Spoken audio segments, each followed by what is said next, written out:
welcome to the NYXUS podcast. Today, on the fourth episode of the podcast, we have Avi. Avi would have been my third episode, but, technical difficulties and such. But here we are. Yeah, trying we made again. it. We made it. Thank you so much, Melanie, for the invite. I'm so happy to have you here. How you doing today?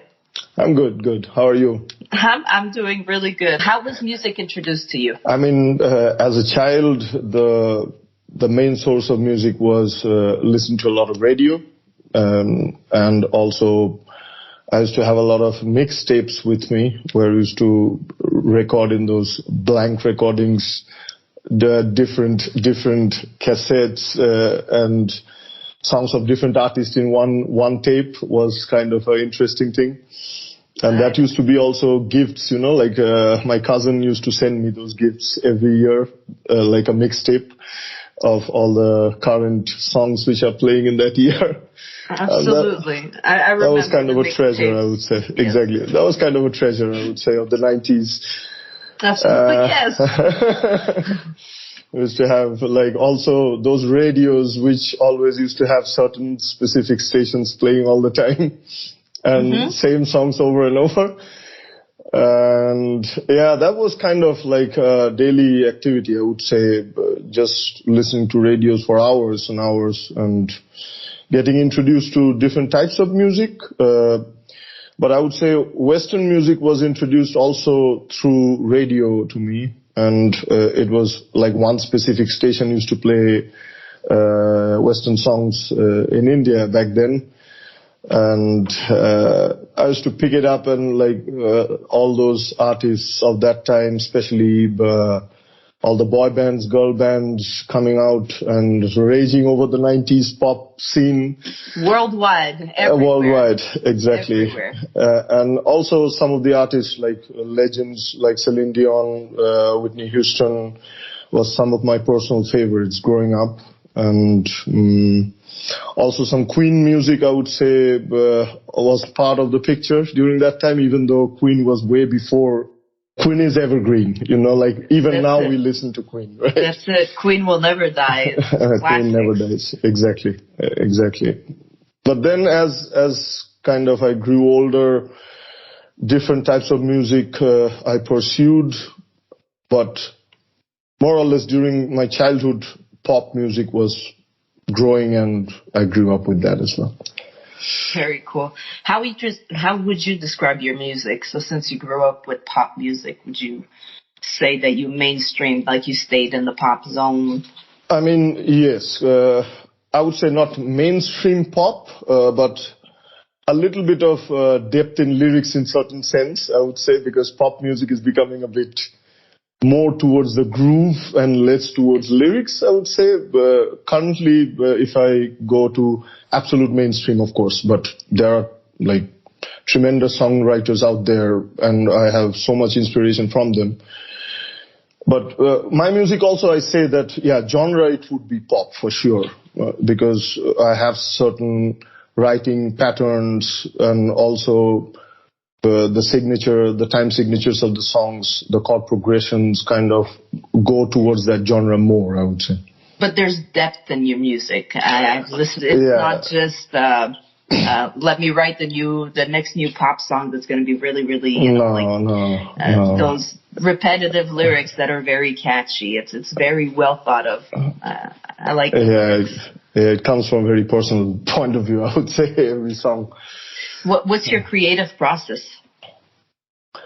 My creative process starts generally from the writing part. So I always start my songs first by writing the lyrics. And then the lyrics, even it is not thought through to be a song. It's mostly like an entry in a journal, Whatever you're feeling at the moment, I just put down on paper. That's all I do. And then I do not start it I'll make a song out of it. But certain inspiration, I come back to those writings after, let's say, a month. And I see that, maybe this thought could become a song and it could be relevant or people could relate to it. And then I start on the songwriting structure process. Sometimes it rhymes like while I'm writing as well for the first time, but sometimes it comes back, I have to come back to it. Maybe I wrote only 4 lines of a song, and then I need to figure out, okay, it works as a chorus or it works as a verse. And so I kind of mold the song with time, and then I go into, after I finalize the lyrics along with the melody in my head, and then I go into the instrumentation part of it, and then it kind of builds up with time. But overall, I do the whole process myself, so it takes a bit of more time, but I take that time to learn, to be honest, because I want to experience the whole process, right from the first word I've written to the final mixing, mastering, and release. Even the artwork I do. So there you go. It's good to be able to touch everything, though, exactly. Because I mean, there's some people out there that will help you, and their prices are reasonable. Some people, you'll find some people that'll help you just out of the kindness of their heart, just to get their names out there. But it's nice to know what you're doing personally, like that you can. Of course, there's always like other artists, other producers that can help you, give you some advice. But it's nice to know how to do it yourself. Exactly. And also, while doing the process, I follow so many producers, right? Like there is tons of material online, and they are like quite big producers, and they're just giving out their wisdom out in YouTube, right? And I try to follow them step by step, whatever my need is and whatever the thought of the song is. But then I put a personal touch to it, because I feel that, okay, the song is mine and it needs to have the sound which I want. Absolutely. But the rules, like the technical rules, I can use from other people who are in the industry for 20, 30 years, right? They know way more than me. But it still has a personal touch, because I know what I have done in the whole building up process. And sometimes, I don't even look for the perfect material, that it doesn't need to be perfect, because music for me is not about getting the perfect sound technically, but reaching the right emotion for me. Yes. And as soon as I feel that this is the right emotion, that's it. I just release it, and then, okay, it's off my chest, like that kind of feeling. Well, you feel good about it. You feel like it represents who you are as an artist, which is very important. How did you learn to sing? How did you learn to play? Because I know you play piano. Do you play any other instruments too? Piano is the only instrument, I would say. I started off with the guitar, but didn't quite work out. I didn't quite relate to it that much. And also I was initially a bit lazy to learn an instrument as I started, because singing was my main focus all the time. Yes. Singing I properly started learning like last 4 years now. I have been learning. I started off with online lessons, but then from 2021, I started with a personal vocal coach, because before that it was pandemic, you could not meet anyone. Before that it was Star Maker. That's how Abby and I met. Exactly. That was a platform which transformed our lives big time, I would say, during that time. It helped a lot during COVID. It brought us all closer. I remember I was in complete lockdown back in Quebec. Yeah. And, at least I had that. I could go on Star Maker and sing with people. And I met a lot of good people here. Here you are, and there's a bunch of other ones. Likewise.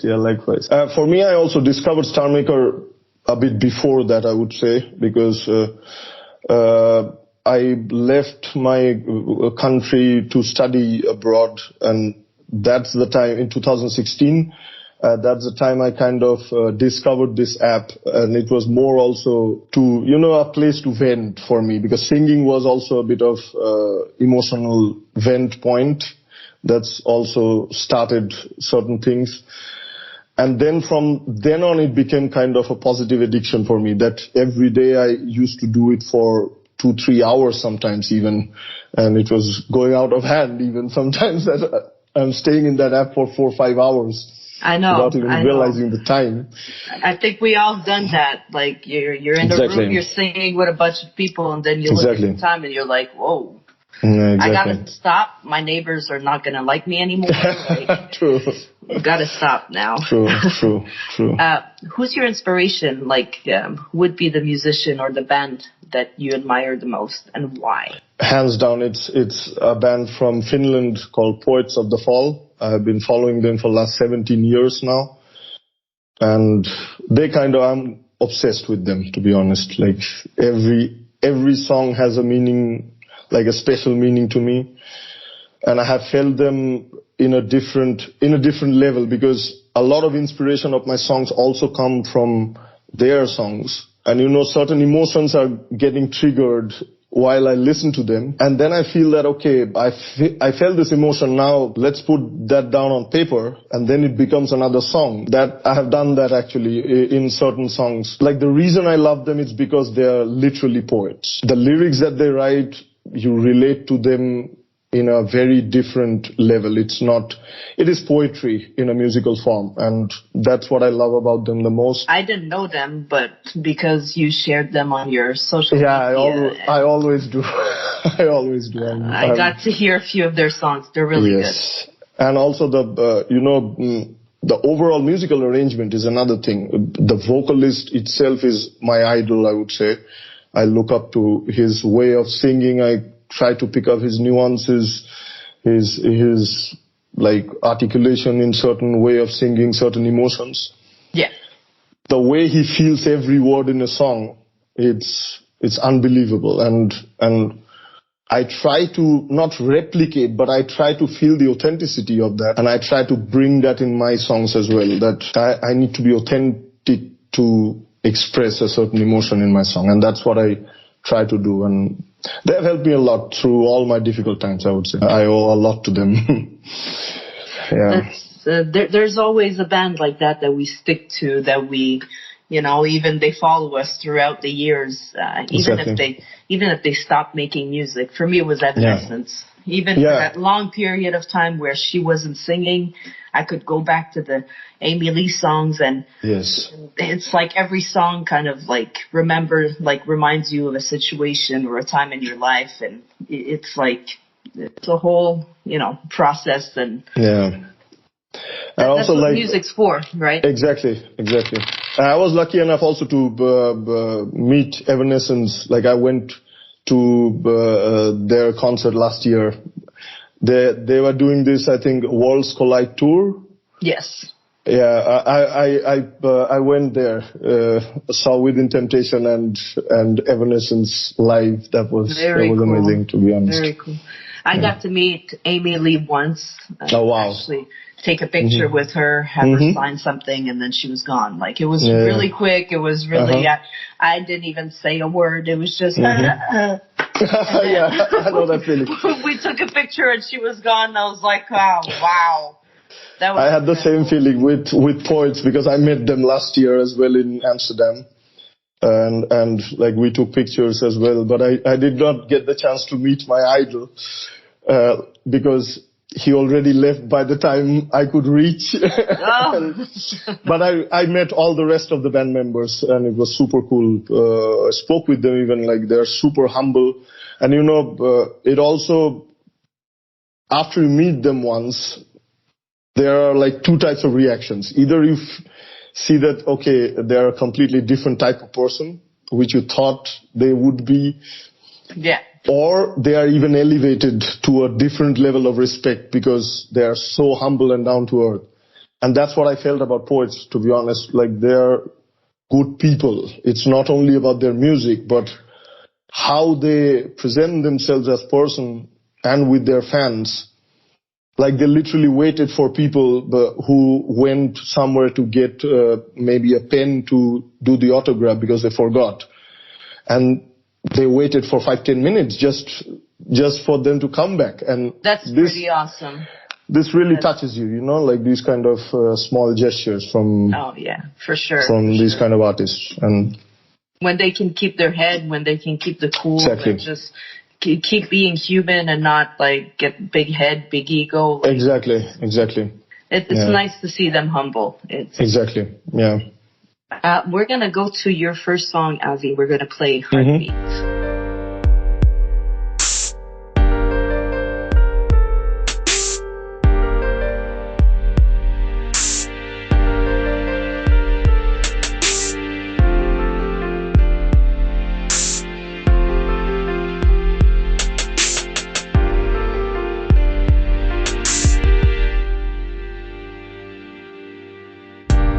Lately, feeling a bit heavy inside, so tell me, is my demon standing by my side from within, chasing me, alluring me to the king?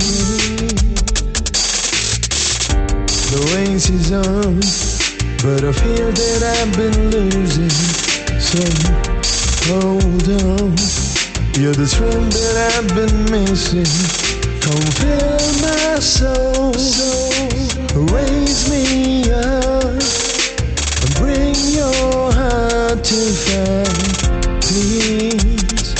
When my love was close, yet far away to touch, and my broken soul not strong enough to serve a shining light, whispered all my dreams.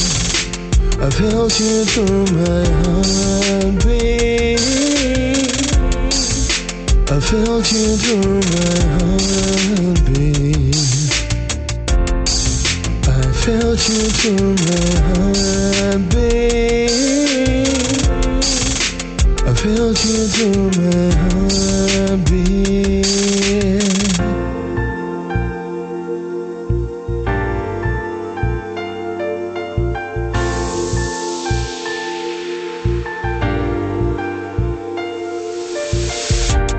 Lately, there's a wreckage with a burning torch. Tell me, does the silence fix 1,000 words spoken hate, breaking me, then treating me like a saint? When my love was close, yet far away to touch, and my broken soul not strong enough to serve a shining light, whispered all my dreams. I felt you through my heartbeat. I felt you through my heartbeat. Oh, I felt you through my heartbeat. I felt you through my heartbeat.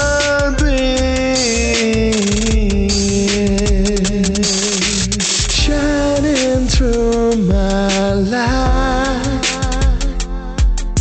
Your voice is in my mind. When the time is flowing by, oh, you're the angel that I see. When my love was close, it far away to touch, and my broken soul not strong enough to serve a shining light, conquered all my dreams. I felt you through my heartbeat. I felt you through my heartbeat. Oh, I felt you through my heartbeat. I felt you through my heartbeat. We just listened to Heartbeat by Avi. What's the song about, Avi? How did it come to be? Heartbeat is mainly, I would say, about the emotion of, longing for someone. Yes. And it also kind of triggers certain emotions within you when you feel a strong urge of finding someone in a certain time of your life. But it could be anyone. It could be a friend, like a person, family, but it could be your partner, romantic partner. But the point of the song also is how we give importance to that emotion. Like sometimes we are seeking a lot of things, but just for the sake of seeking it. But then once we have it, we kind of take it for granted and let it slide. Yeah. But it's as soon as you feel a certain emotion, how much are you giving importance to that emotion also is a part of that song. It's also a lot about self-conflict, I would say, because the verses of the song, if you like read the lyrics, it also tells you about the conflict that we have inside us, like the demons we face during our dark times. And those are the times when we also realize the foundation of certain relationships that we have around. Yes. And what it means to us, right? Mm-hmm. And that's what I wanted to write about, that how to build and strengthen those relationships in a certain time, and also not seek perfection in a relationship, which a lot of people are seeking, which actually doesn't exist for me. So if you can live with a relationship with the flaws around and try to grow with that, that makes it even more perfect than actually seeking our elusive perfect relationship, right? So that's more or less the summary of that song, to be honest. But it's also like you have to be in a certain state, you know, like to read your emotions correctly. Otherwise, you will not be able to project that with others, because we are a lot of the time trying to seek certain completeness with others when we are not seeking it within ourselves. Absolutely. And that's the mistake I feel a lot of people make. Even I did it, to be honest, and even I do it a lot of times. We are all learning all the time, but I try to self-reflect in a certain time of the day, every day, I would say, and that has actually changed me a lot over time. And also certain songs have come out of those emotions, you know, and that's one of them. Heartbeat was one of them. And Heartbeat was also has an interesting story of how it was written, because I wrote Heartbeat, like the hook of the song was written when I went for a solo trip in Romania, and one evening I just thought of the hook, like 4 lines just came out. I just put that down on paper and then I came back home, like now I live in Germany, and then I finished the song. I think finishing of the song took a month, but the hook was written like within 10 seconds, I would say. So sometimes it happens. Sometimes exactly. It happens. Could take months for you to finish a song, and it could take one of my songs took 15 minutes to write. Yeah. No lies. Mm-hmm. And some of them I'm still working on right now. You know what I mean? Sure. It's months. Like, for sure. When's your favorite time of the day to create? Mainly in the evening, I would say. More towards the night.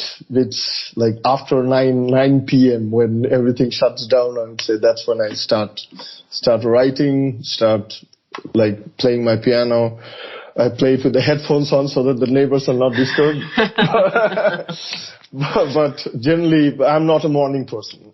So most of my music has been created at night. Even sometimes, if I have time, I spend the whole night. And it just flies. I never knew it. So it's 4 o'clock in the morning. It was those, like certain days are those, you know, like it's super productive. And time just flies with music during that time. Oh, but for sure. But also writing, I would say sometimes I also write during my travels. That's another time I find very interesting, because sitting in the train, just open my phone, I have the notes app, and I just start writing whatever I'm feeling. Even looking around gives me inspiration sometimes. But yeah, that's another way of writing I try to do while traveling.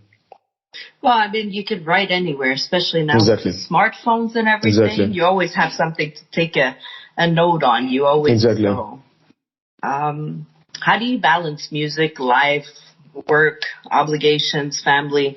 That's a lot to do, and 24 hours seems not to be enough for me. So how do you manage that? For sure. It's, initially it was difficult, I would say, because I have a day job, like 9-to-5 job, and after that balancing music, I would say I don't do it entirely professionally like a lot of people, but I keep it as a part of my every daily routine, because I spend every day around 1.5 hours with music, and it's not only just to make new music, but also to learn certain stuff, and to play the piano, to practice like 15-20 minutes of piano, singing for half an hour, then try to create something.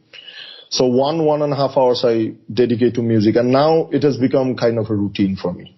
So it's like having food every day. So it's just every day. It's in the routine. Exactly. And it's important. It's important to take some time for your art every day, because exactly. And some days are hard because some days it doesn't happen for you. I mean, the creative process doesn't happen, and I don't force it, to be honest, on those days. I stick to maybe learning the craft, like maybe play the piano, because that I can do every day, or sing every day one song, whichever I feel like singing. But also I have some home warm-up sessions, because my vocal coach also gives me certain things to try out to improve my voice, to keep it in shape. And that's what I do when I'm not creating something new. And that's how I kind of make it a balance. You're still always on that. You're still working. So it's a good thing. It's a good discipline to have. Like, I wish I had that discipline with my music right now. I think, you also have it for sure. The podcast takes a lot of time right now, but hopefully my music's coming back. Yeah. Where can we find you, Avi? Like, if I go on Spotify, what do I type? I mean, you can type Avi, but you can also type by my song names. Because I go by Avi, I didn't make any complicated stage names.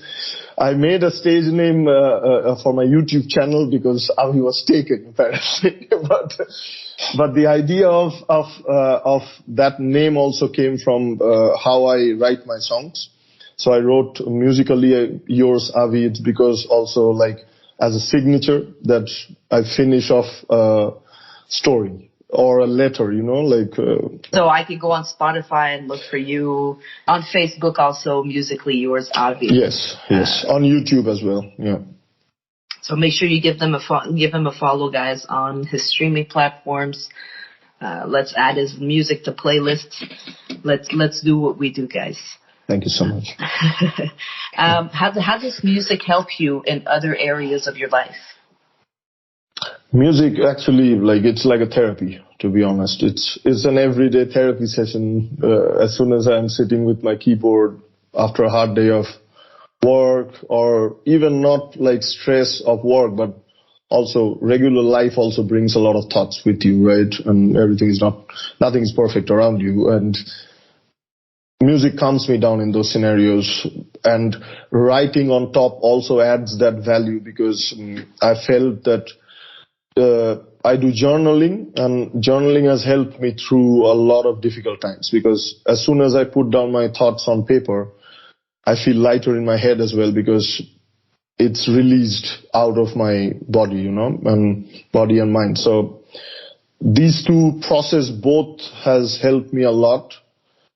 And that also I took and started as an inspiration to create something new, because all those emotions, I know I'm not alone, and a lot of people feel that. And maybe a lot of people are not willing to share it with the world. Of course, it's very personal. And also, I also don't share in the rawest form, which I feel, because sometimes you just cannot. But in a creative way, I try to overarch certain storyline which relates to those emotions, and that's the idea of my music, to be honest, and nothing else. And if it relates to any even one person in this world, that it makes a difference, to be honest. That's what I always say with my music. If at least one person can listen to the song, and if it can help them in a certain way. Exactly. I mean, I don't want. That's the goal for me for making music. That's the goal. It's to reach at least that one person that might need to hear what I have to say, what I've been through, and maybe feel like at least they're not alone in all of this. Right. Let's go in right now and listen to Tears in the Moonlight, and we'll be right back.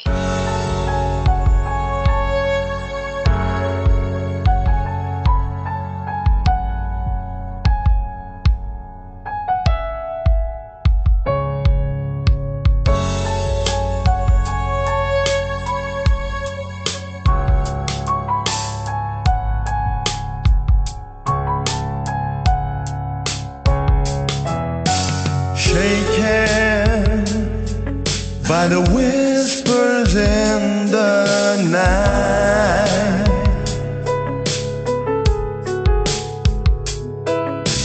Feeling unspoken by her side. Her story unheard, untold before,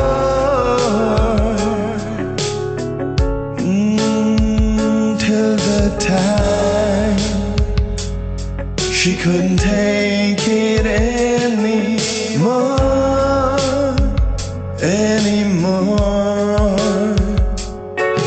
When the tears in the moonlight was pouring in the rain, she was hiding in the shadow, engraved by the pain.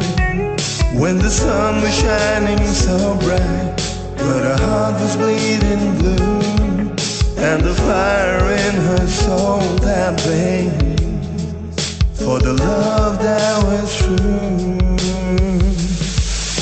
Screaming till the silence weighed her down.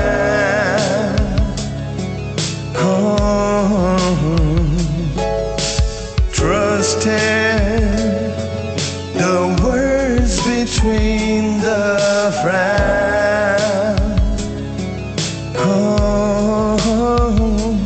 When salvation was a mystified joy. Oh, her passion broke the mirror in the smoke and exposed. With the tears in the moonlight was pouring in the rain, she was hiding in the shadow, engraved by the pain. When the sun was shining so bright, but her heart was bleeding blue, and the fire in her soul that blazed for the love that was true. When the tears in the moonlight was pouring in the rain, she was hiding in the shadow, engraved by the pain. When the sun was shining so bright, but her heart was bleeding blue, and the fire in her soul that blazed for the love that was true. And we're back. We just listened to Tears in the Moonlight. Avi, please let us know what the song's about. Yeah, this one is a bit different, I would say. This was inspired from a dream which I had. And apparently I tend to remember my dreams sometimes very vividly, and it was, the scene was more like a girl sitting in a room on a rainy night, crying and trying to hold back tears, but also letting it out sometimes. And that was more or less the overall inspiration of the song. But then what I felt also, what it was trying to tell me in a way, is that certain bottled up emotions within us. It's how we try to hide certain vulnerabilities in a way that just to be strong in front of everyone, in a way damaging ourselves even further, because, yeah, of course, it doesn't mean that we have to cry all the time, but it also doesn't mean that you have to show a false impression of strength. Absolutely. When you are not, because it's okay sometimes to break down, and not to a level that you lose your sanity, because a lot of bottled up emotions actually piles up with time and makes you even more vulnerable. Yeah. Rather than just one night of crying, or just even sharing it with one of your best friends or whoever you trust around you, makes a lot of difference, to be honest. And that's what I felt like Tears in the Moonlight was kind of about a person who has been like repeatedly hurt in a way where trust issues have developed with time, and also certain way that I place the image of a girl, but it could be a boy as well, right? So it could be anyone. And that's the point of view I tried to place from that. It's because it was from the imagination of a dream, but also a dream tells you a lot about your subconscious. So I feel that connection, and that's how I made that song, to be honest. And that's how it was developed. It's a very beautiful song. I was listening to it right before we got on. It's a very beautiful Thank song. you. The music, the lyrics, everything meshes well together. Thank you so much. How do you define success as an artist, Avi? For me, like, the main success of an artist is like if the person remains authentic to why they started creating music in the first place over a longer period of time. And those are the artists I feel that they remain evergreen, like, because they presented themselves all the time in their authentic self. And people kind of remember those kind of things, because every step as people grow and change with time, a certain part of your authenticity is mapped to those songs. And then you relate that, okay, for example, as a teenager, maybe I could relate to certain songs of a boy band. Mm-hmm. But if I listen to them now, I don't relate to them anymore because that phase has passed. Yeah. But now I relate to like Poet song even more because the lyrics had different impact when I was growing up. But now those lyrics have a very personal meaning because, those experiences which you have had with time. And then you realize the depth of those words which was placed in that music, right? I mean, the best example I can give you of that is Bop by Hansons. Yeah. Nobody back then, it was just a bop, it was just us singing Bop. If you slow it down and you take those lyrics and strip it up, exactly. The message behind that song is beautiful. Exactly. And it took me now at 40 years old to be able to listen back to it and be like, wow, those lyrics, right. Wow. Before that, it was just a catchy pop song. Yeah, a lot of the times it happens because some of the songs you like to listen to it at a certain time because of the tune, but like not caring about the lyrics. Okay, whatever it is, I just want to repeat and try to sing with it. But then, like when you actually read the lyrics, it hits you differently at a certain time, right? And it becomes very, very interesting. Then. Absolutely. That's why I think it's important to take time to write lyrics that matter. Exactly. And, have a bit of sustenance behind your song. It's fine if you don't. I mean, there's good music that repeats the same hook completely. Exactly. But I prefer any song that will give me a story, that will give me a feeling, an emotion. Right. What are your plans for the coming months? I'm working on my next single. The lyrics is done at the moment, but music part I haven't touched yet.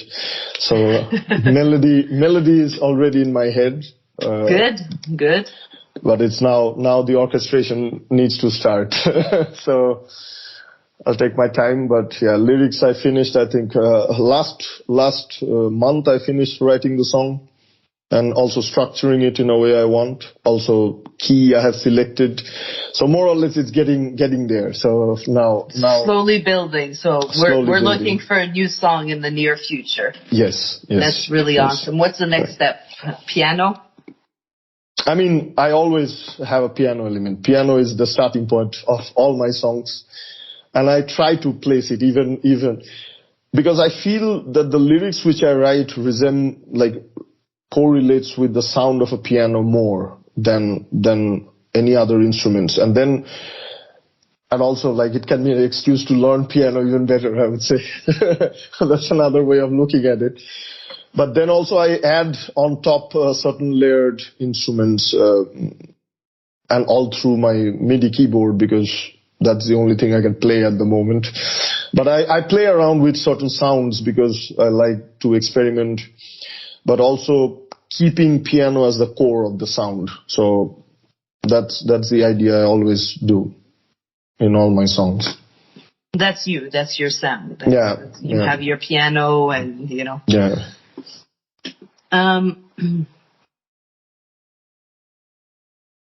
What's a piece of advice that another musician or somebody has given you that stuck with you?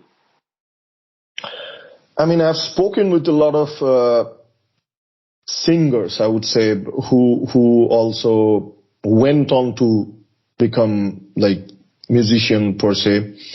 The idea that they told me, the biggest thing is that to keep at it, irrespective of the outcome. And that was a very interesting advice because, you know, we always look for the end goal even before writing anything. And then we think that we don't believe in it and then we just stop. Oh, it's not happening for me. Because we always look for the outcomes first. It should happen fast or... Yeah. But any musician would tell you that the craft needs to be built to a level to get to that position of sustenance, right? And legends were not made in a day, right? We all know that. And I mean, because of social media now, I think that's what's giving that false hope of I can be an instant star, because some people on TikTok are. They come out with one hook and whoop, that's it, they're gone and they have a contract. Exactly. But I mean, not everybody can do that. You know what I like? Unfortunately.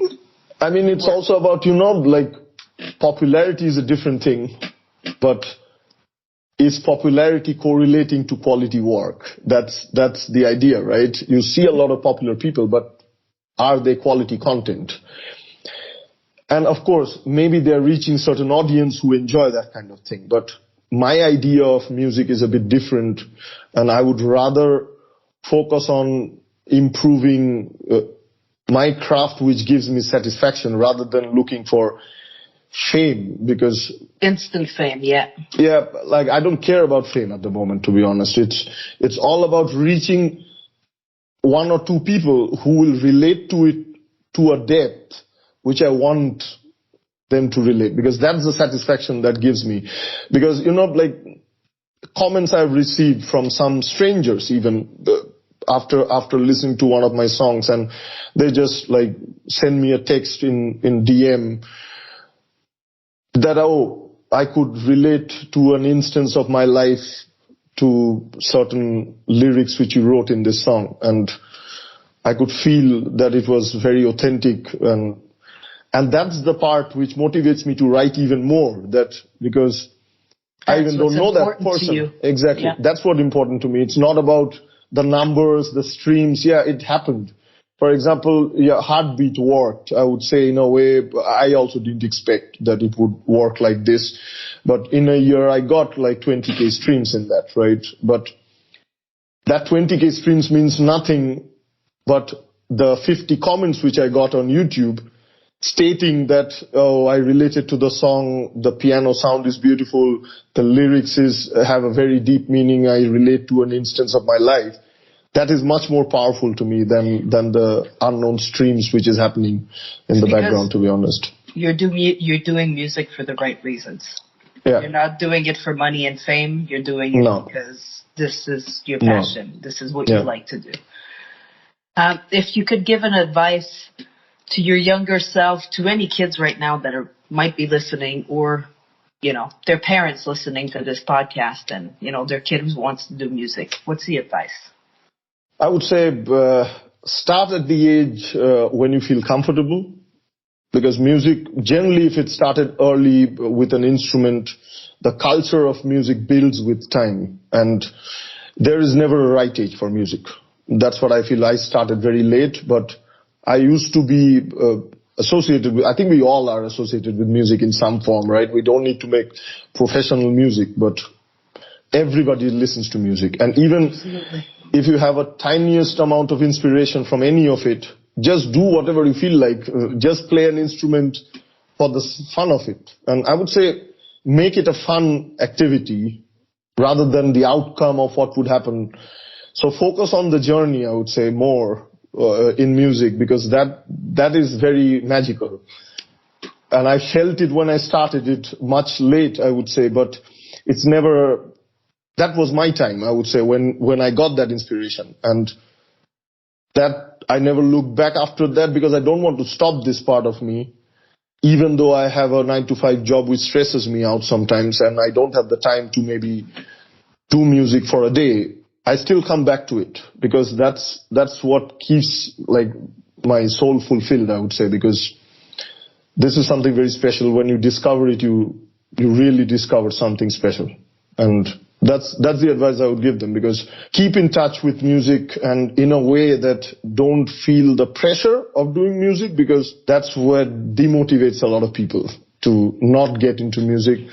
But also, like, if you think about it from a professional perspective, that comes later. Start it from a fun perspective and then build on it, refine your craft to a level where those things would come with time, I would say, rather than initially making that as a target. That's good advice. Have fun with it. Exactly. Because if it's not fun, then nobody wants to do it. That's what I always said. The podcast, the music, everything. Exactly. I always said, if we're not having fun, it's not worth doing it, because then we're living a boring life and we're not enjoying. Like, it's not worth it. Right. There's so much things we could do. If you're not enjoying doing this, try something else. And that goes for your job. That goes for everything in life. Exactly. Everything in life. Exactly. So, do you have anything that you would like to tell the audience before we go? I mean, like, first of all, I'd like to thank you for this invitation. It was an awesome experience. This is my first podcast. And again, like, something new to try. And I would recommend, like, all the new artists to follow you, because I also love your music, and that's how we bonded, and that's how our journey started of knowing each other, even though we make completely different kind of music. And that's the way we also gel, because we listen to each other's music. Music has no border. Exactly. No borders in music. Exactly. And I'd like to tell the audience that, like, follow Melanie's journey of music, and we've been supporting each other from the beginning, so we're going to keep supporting each other. I'm going to shamelessly plug my Discord right now. If you guys head to my Facebook page, you can see there's a Discord. There's a link tree there where you can hit newly created Patreon if you guys want to help the show. Sure. I have Abby linked on there. I have a bunch of people linked on my Facebook page. So make sure you go follow it. I appreciate you being on the show, Avi. And, thank you so much. We'll catch up with you to see what's going on in a few months. Sure. I want to hear that new song. Sure. I'll Awesome. definitely share it. Thank you so much. Thank you, Avi. Take care.